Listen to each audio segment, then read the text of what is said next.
Richmond Rovers and Grayland Park go hand in hand. It wouldn't feel the same anywhere else. It's as much Grey Lynn as buying ice cream up in Surrey Prison is. Got to ask yourself, why does the club still look very brown? There's other challenges outside of our control, which are the, for want of a better word, the NIMBYs, not in my backyard. They look at the club and they go, we don't want this in my backyard. I said, hang on, you guys have just moved in. One thing I always marvel about down at the park, how Polynesian the club is. We've got this little brown centre that's still that way. Grayland Park's a spiritual centre for Pacific Island people.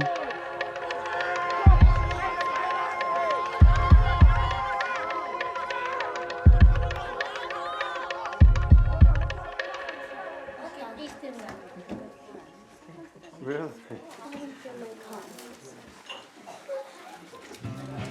This is the box that came with us when we arrived here from Samoa. It had all our belongings in it. Over the years, we've just used it as a bit of a storage box. As you can see, it's got photographs from the homeland, village.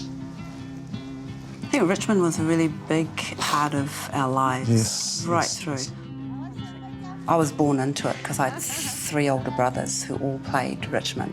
Playing for the club wasn't just playing for a club, it was playing for all your family. Yeah. That family support extends right up to great-grandma coming down to watch great-grandkids play. That's pretty special. Over 100 years ago, before the Polynesians came, it was a workingmen's area, and they used this park, Grey Lynn Park, as a recreational place for the town and city, to have weekends and enjoy the park. So the club developed with that park, with migrations, 50s, 60s, 40s even. This is where everyone came to. There was no development out south, there was no west, there was no east. Everyone was here. All the people that jumped over the back fence and went and played sport were all Polynesians. Over the years, we've given a lot to Richmond, but Richmond has given a lot to us in terms of friendships, life skills, successes, achievements. Everybody pitches in, everybody does their best. It's pure community voluntary work. The biggest challenge is having quality volunteers. People work jobs and they've got kids, and how can they fit like taking kids to training and being a coach or a manager or an administrator on the board?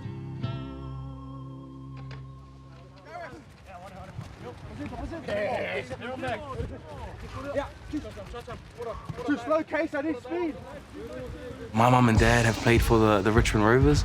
My uncle's played for the Richmond Rovers, and his daughter has also played for the Richmond Rovers. All my cousins have played, and I've got actually nieces and nephews as well that play there at the moment. Since I can remember, I've been down at Grayland Park, as a kid, running around and watching my parents play. And I just remember being really cold and hearing the boots rattle off the concrete. I remember that being a vivid memory. I went to Australia when I was 16. I signed a contract for the SG Ball, Penrith Panthers. I remember it always being a dream to try and make NRL, so that was the first opportunity I got. And yeah, I moved over by myself. I really enjoyed the life over there, but you see how passionate they are about their club. And it just reminds you of man, I really miss my own club, playing in Grayland Park where I grew up. And that's kind of the realization that I had. I grew up playing there all this time, but didn't really appreciate it until I was over there. I now live out in Mangere with my wife and 2 kids. So yeah, I make the journey out to Grayland each week because, I couldn't see myself playing for any other team. Richmond is my home, and I'll drive 3 hours if I had to,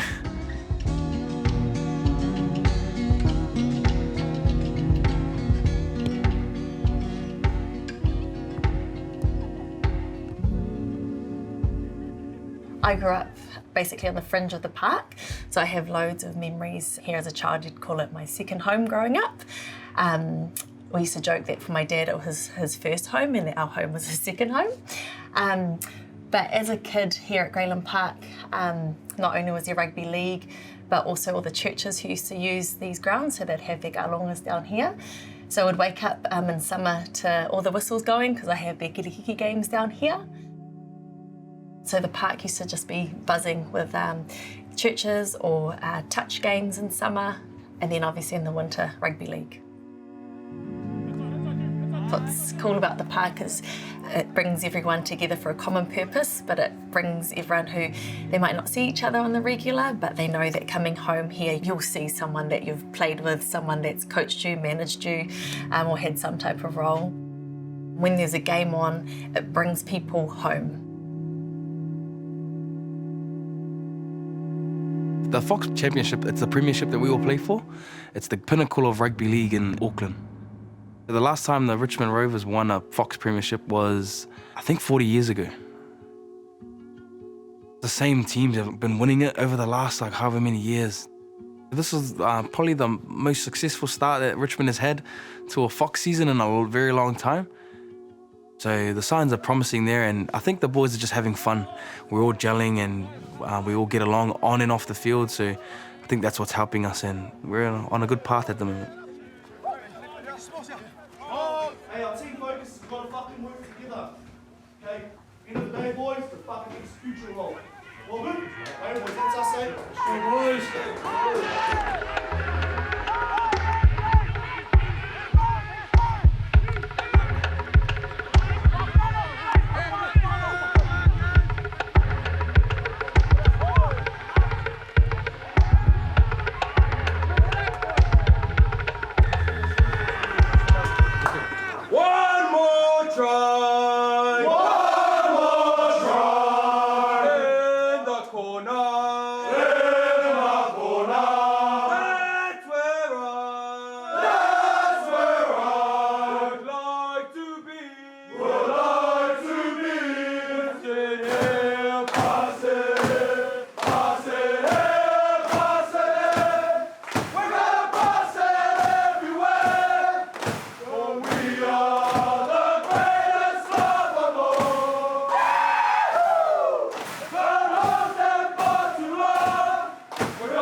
Even though we've been a club that's been down there for so long, the changing nature of populations in these areas, the demographics have changed.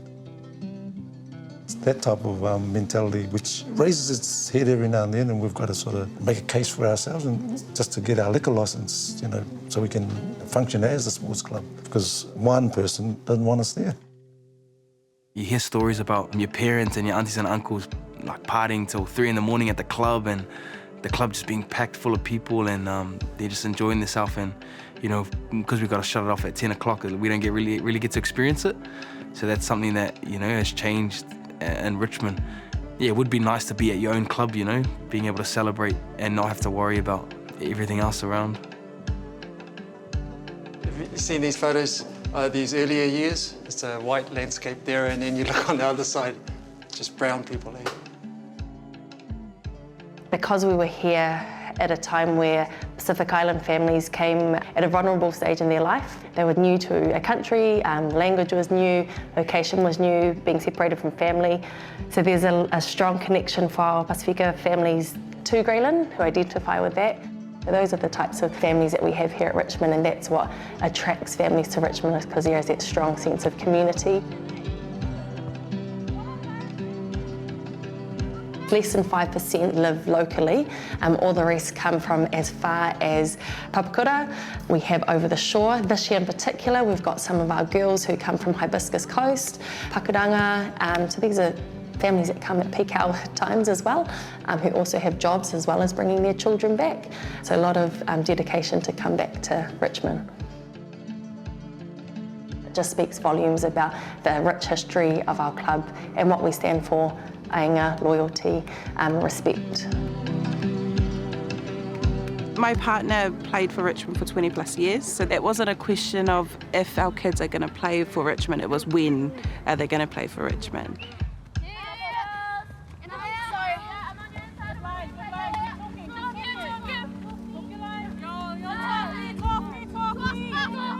So we moved out of Central.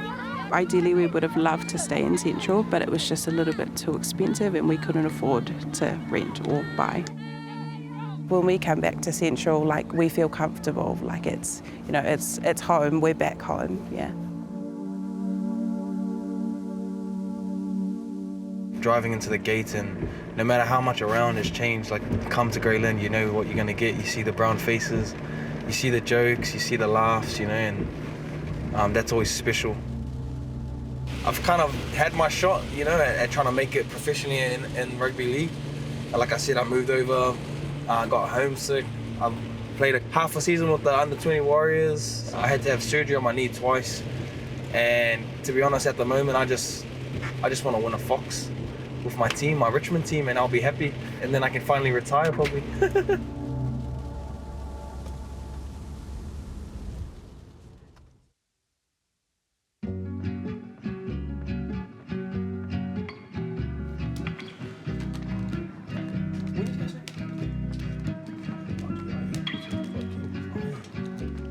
I've got most of my boy cousins that are here today, playing cards with my nana.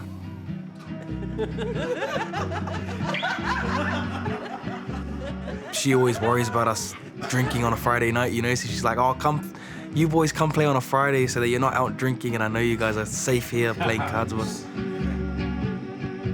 And Nana on the sidelines, she wouldn't be the typical Pacific Islander scream and like yell, you know, she'd probably voice her opinion here and there, but now often she was quiet, and she also gets real emotional as well. She sees us play and she'll shed a tear and stuff, and just shows how proud she is of us. Yeah, it means a lot playing in front of my family, and all you want to do when you grow up is make them proud, you know, make your family proud. So when they're coming out to watch, it gives you a bit more extra motivation, and it makes you want to play a bit harder.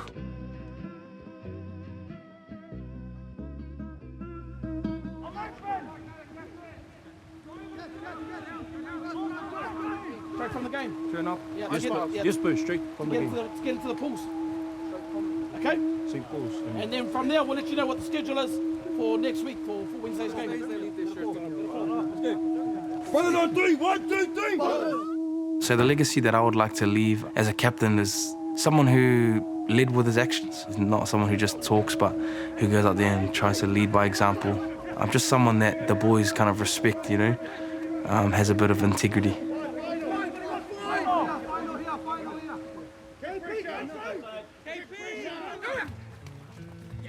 Why people come back to Richmond is family. It's family. It's like, why do people go to their parents for Sunday kongai? Because it's family. You know, that's where you go. You don't ask, you don't question, it's just your family. Playing for the club, can't put your finger on it. I think you have to be part of it to know. It is just like being with family.